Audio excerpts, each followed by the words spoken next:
Greetings from Baltimore, Maryland, USA. My name is Kim Poole. I'm a soul fusion performing artist and the founding fellow for the Teaching Artists Institute. We use art as a tool for social transformation and help to develop platforms for art for social transformation in 7 countries around the world, including our latest region, Tanzania. I'm so excited to talk with you today as a part of the Bagamoyo Autism Celebration and Research Week. Today is a really important day because it helps us better understand why music is such a crucial role to the development of all children, all human beings. Music is a universal language, and that includes our differently abled and different kind of smart children.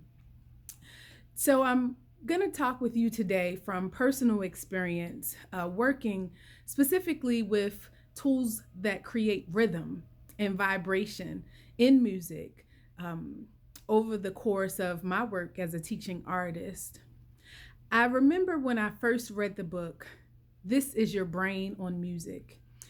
And this book, written by Daniel Levitin, an artist turned neuroscientist, presented me with some very interesting concepts that later in my career I began to see in practice. He helped me to better understand the different areas of the human brain and how they worked. Basic psychology, right?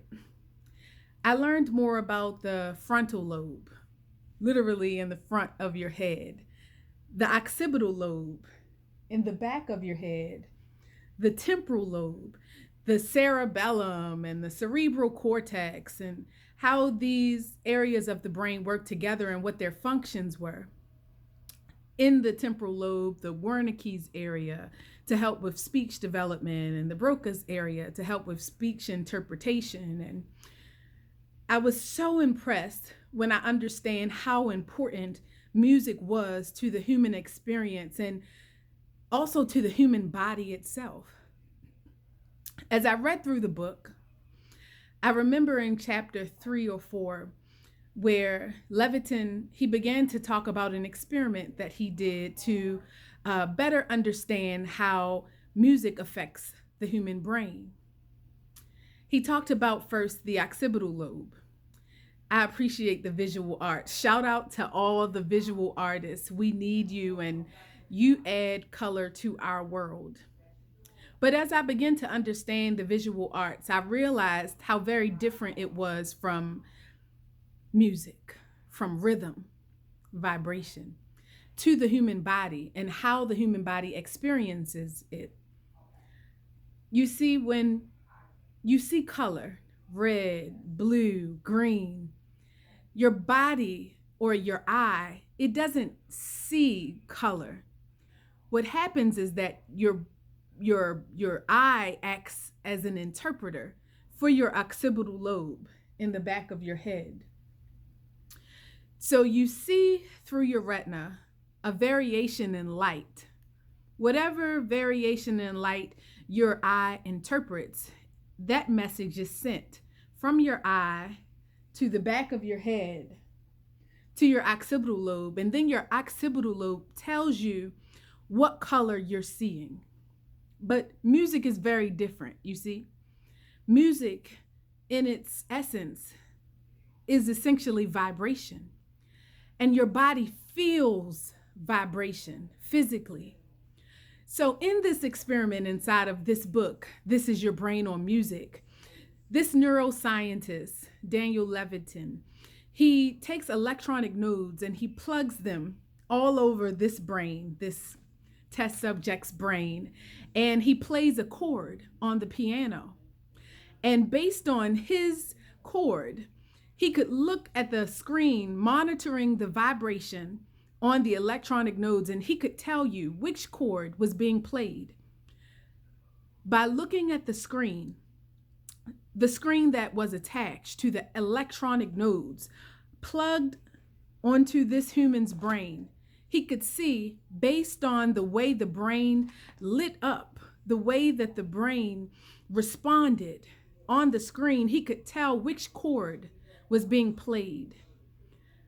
what does that tell us? His experiment told us that your brain interprets music directly. There is no translator. Because your body feels vibration. When I call out to an audience, hey, are y'all feeling me? And they respond back to me, yeah, I'm feeling you. Kim Poole, I'm feeling you.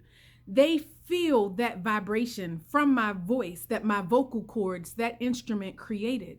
Just as a drum or the keyboard that played the chord progression that he was able to interpret on his screen, just as he was able to see that using his monitor, the human body also feels that.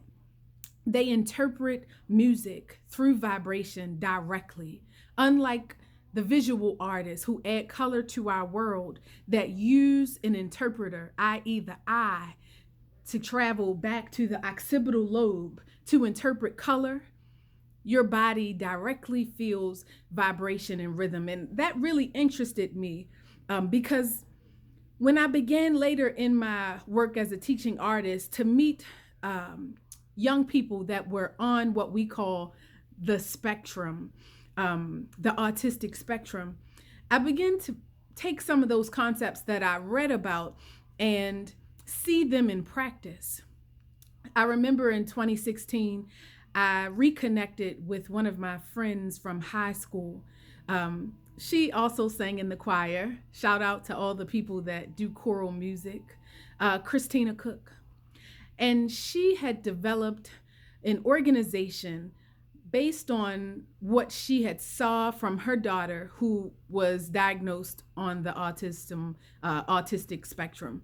She created an organization called the Rhythm Key. And she was in many ways building as she went along, using her daughter as that real live classroom to teach her what was working and what was effective. But what she realized through her journey, once she met me, was that rhythm had been the difference between her daughter's ability to socialize and communicate. That rhythm was the difference in her daughter's ability to engage and experience empathy. And so she created a drum circle, seeming so basic, so simple, a drum, so basic, but so impactful in her daughter's life. I remember the first time that I brought the Rhythm Key workshop to Washington, D.C. After meeting Christina and seeing the work that she was doing, I told her that, yes, you indeed are a teaching artist, and we need to find ways to promote the work that you're doing.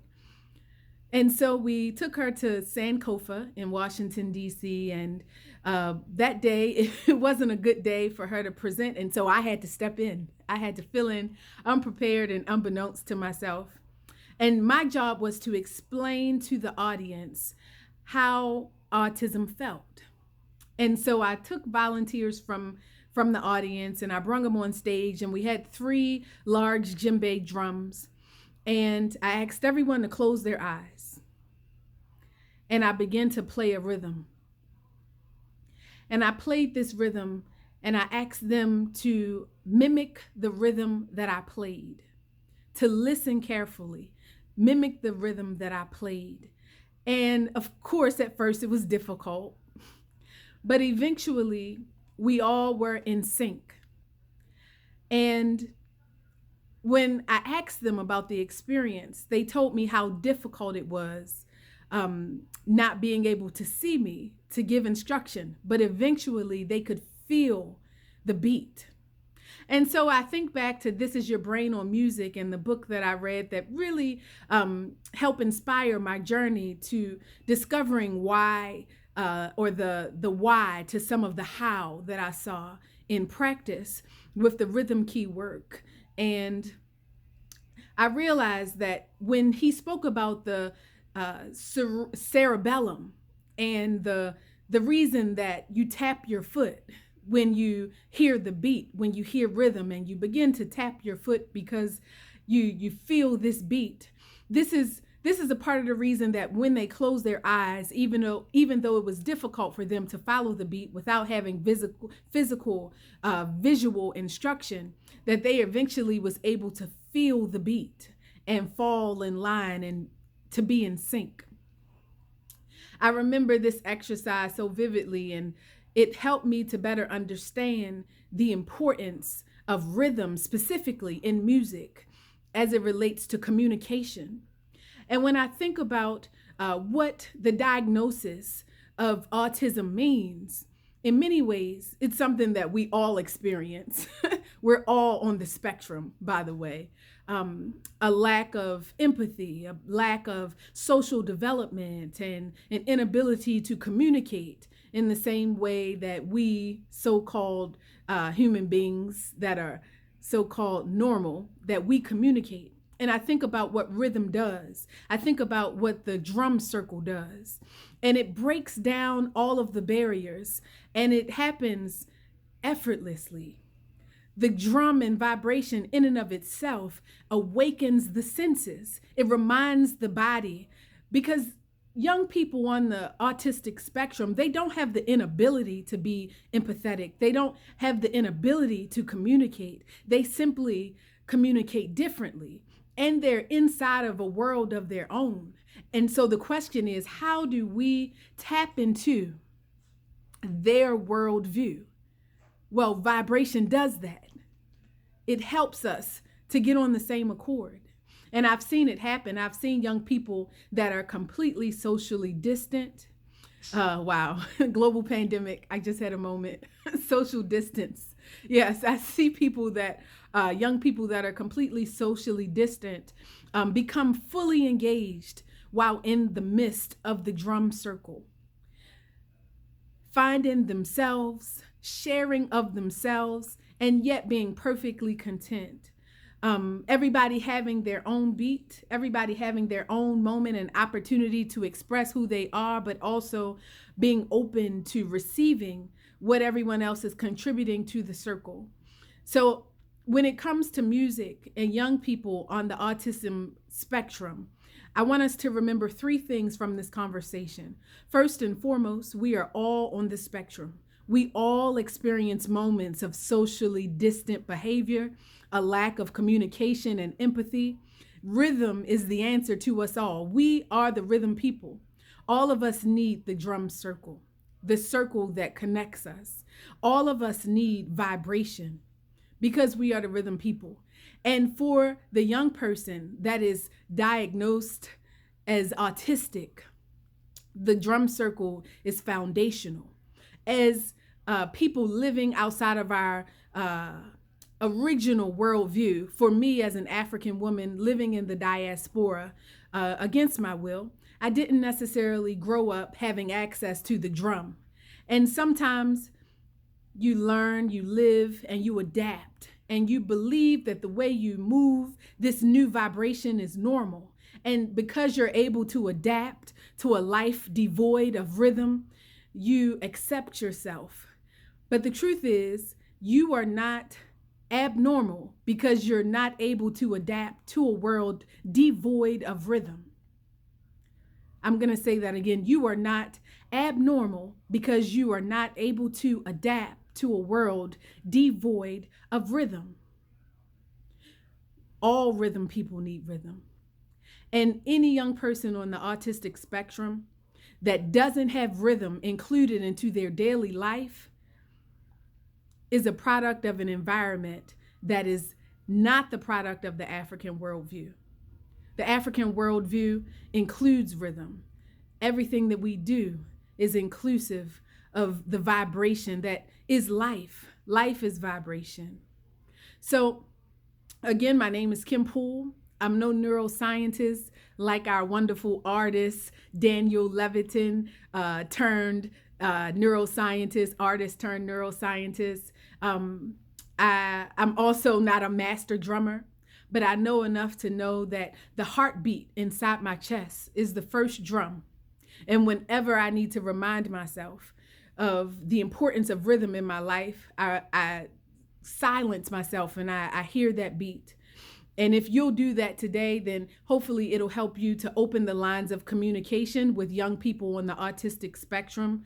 Of course, manipulatives also help. If you are in need of drumming materials, as you know, our brother in Bagamoyo, John Gambula, he makes the changa. We'll call that the pot in the translation of the Imwanza ethnic group. I believe that's what he taught me. We also have drum makers in Serekunda, the Gambia, the djembe drum. We also have the iconic talking drum being made in Ghana. So we have access to these tools for any practitioner that understands the importance of rhythm in the lives of all human beings, especially our children. The drum circle is crucial. Remember that. And again, please reach out to us so that we can connect you to the professionals, connect you to the experts. Our job with the Teaching Artists Institute is to be the connector, to connect you to the experts that can be a part of your daily development. Shout out to Nena. Of course, again, shout out to John Gambula that do this work with young people that are experiencing this diagnosis of autism every single day that need this reinforcement. If you are a teaching artist out there or a drum practitioner and you want to work with this population, definitely reach out to us. You can hit me up on WhatsApp and we'll connect the dots. +1 443 739 0941. Again, that's +1 443 739 0941 on WhatsApp only. I look forward to you rhythm people connecting. Let's keep the vibration moving, family.